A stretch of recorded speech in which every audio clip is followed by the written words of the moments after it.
Hello guys, DL educational में आपका हार्दिक स्वागत है। कल हमने राजस्थान के अफवाह तंत्र को समझा, जिसमें हमने बंगाल की खाड़ी अफवाह तंत्र के अंतर्गत चंबल नदी को जाना। आज हम बंगाल की खाड़ी अफवाह तंत्र की ही एक और महत्वपूर्ण नदी बनास के बारे में जानेंगे। बनास नदी। बनास नदी का उद्गम राजसमंद की खमनौर की पहाड़ियों से होता है। यह नदी चित्तौड़गढ़, भीलवाड़ा, अजमेर, टोंक में बहते हुए सवाई माधोपुर तक जाती है। सवाई माधोपुर में यह नदी चंबल नदी में मिल जाती है। काफ़ी परीक्षाओं में एक सवाल पूछा जाता है कि बनास और चंबल नदी का संगम कौन से स्थान पर होता है, तो सवाई माधोपुर में रामेश्वरम नामक स्थान पर बनास और चंबल नदी का संगम होता है। बनास की सहायक नदियां हैं मेनाल, मोरेल, गंभीरी, बेड़च, खारी और कोठारी। इनमें मेनाल नदी बूंदी से, गंभीरी चित्तौड़ से, बेड़च उदयपुर से, कोठारी राजसमंद से आती है। बनास नदी पूर्णतः राजस्थान में बहने वाली सबसे लंबी नदी है। बनास नदी पूरी तरह राजस्थान में बहती है। इसका उद्गम भी राजस्थान में होता है और विलय भी राजस्थान में ही होता है। ये किसी अन्य प्रदेश में नहीं बहती है और पूर्णतः राजस्थान में बहने वाली ये सबसे लंबी नदी है। इसकी कुल लंबाई 480 किलोमीटर है। बनास नदी मेनाल और बेड़च नदी के साथ मिलकर भीलवाड़ा के बिंगोद नामक स्थान पर त्रिवेणी संगम का निर्माण करती है। बनास नदी को वन की आशा भी कहा जाता है। इस पर टोंक जिले में एक महत्वपूर्ण बांध है, बीसलपुर बांध। यह बांध मुख्य रूप से अजमेर, टोंक और जयपुर को पेयजल की आपूर्ति कराता है। अब हम अरब सागरीय अफवाह तंत्र के अंतर्गत आने वाली नदियों के बारे में पढ़ेंगे। माही, लूनी, साबरमती, पश्चिमी बनास तथा इनकी सहायक नदियाँ अरब सागर की ओर अपना जल लेकर जाती है। इनमें सबसे महत्वपूर्ण नदी है लूनी नदी। लूनी नदी का उद्गम सागरमती तथा सरस्वती नामक दो धाराओं के मिलने से अजमेर की नाग पहाड़ियों से होता है। यह नदी पाली, नागौर, जोधपुर, जालौर तथा बाड़मेर में बहते हुए कच्छ की खाड़ी में गिरती है, जो कि गुजरात में है। लूनी की सहायक नदियां हैं मीठड़ी, बांडी, सूकड़ी, जवाई, सागी और जोजड़ी।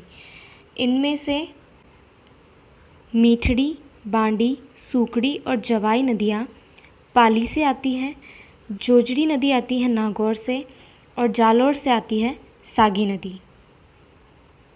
लूनी नदी का जल बाड़मेर के बालोतरा तक मीठा होता है तथा इसके पश्चात इसका पानी खारा हो जाता है। राजस्थान में लूण नमक को कहा जाता है और लूनी नदी का जल आगे जाकर खारा होने के कारण ही इसका नाम लूनी पड़ा है।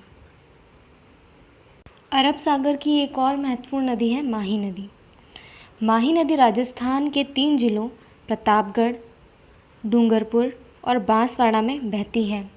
यह नदी कर्क रेखा को 2 बार काटती है। एक तो तब जब ये राजस्थान में प्रवेश करती है और दूसरी बार जब ये राजस्थान से बाहर निकलती है। माही नदी की सहायक नदियां हैं जाखम और सोम नदी। जाखम नदी प्रतापगढ़ से आती है और सोम नदी उदयपुर से। माही नदी पर बांसवाड़ा जिले में माही सागर डैम बनाया गया है। इसके अतिरिक्त सोम नदी पर एक महत्वपूर्ण परियोजना सोम कमला अम्बा परियोजना डूंगरपुर जिले में है। इस परियोजना से भी काफ़ी प्रश्न एग्जाम में पूछे जाते हैं। माही अपनी सहायक नदियों जाखम तथा सोम नदी के साथ मिलकर बेणेश्वर धाम डूंगरपुर में त्रिवेणी संगम का निर्माण करती है। अब हम देखेंगे आंतरिक अफवाह तंत्र में आने वाली नदियाँ। आंतरिक अफवाह तंत्र में आने वाली नदियों में घग्गर नदी, बाणगंगा नदी, कांतली, साबी, रूपारेल और मेढा नदी मुख्य है। इन सब में जो महत्वपूर्ण नदी है सबसे ज़्यादा वो है घग्गर नदी।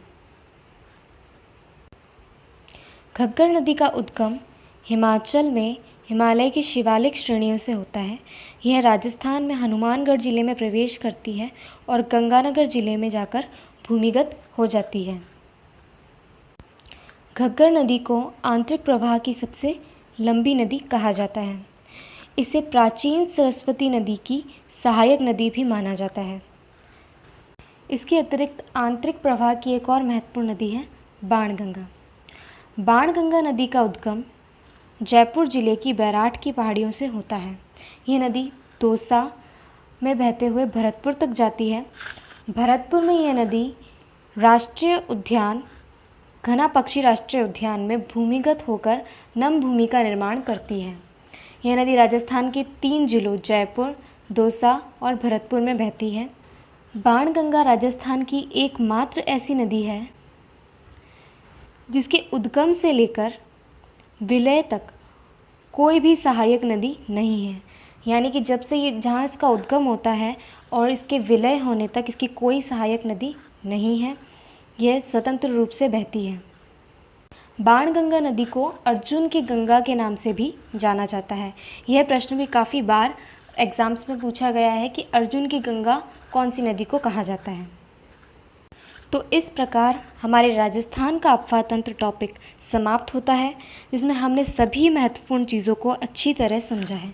अगर आप आगे भी महत्वपूर्ण टॉपिक्स ईजी वे में समझना चाहते हैं तो प्लीज़ मेरे चैनल को सब्सक्राइब कीजिए ताकि मेरे सभी वीडियोस आप तक पहुंच सके। अगर आप पढ़ाए गए टॉपिक से संबंधित कुछ ऑब्जेक्टिव क्वेश्चंस करना चाहते हैं जिससे आपका क्विक रिवीजन हो जाए और स्वयं मूल्यांकन भी हो जाए तो प्लीज़ नीचे कमेंट सेक्शन में मुझे कमेंट करके ज़रूर बताएं। धन्यवाद।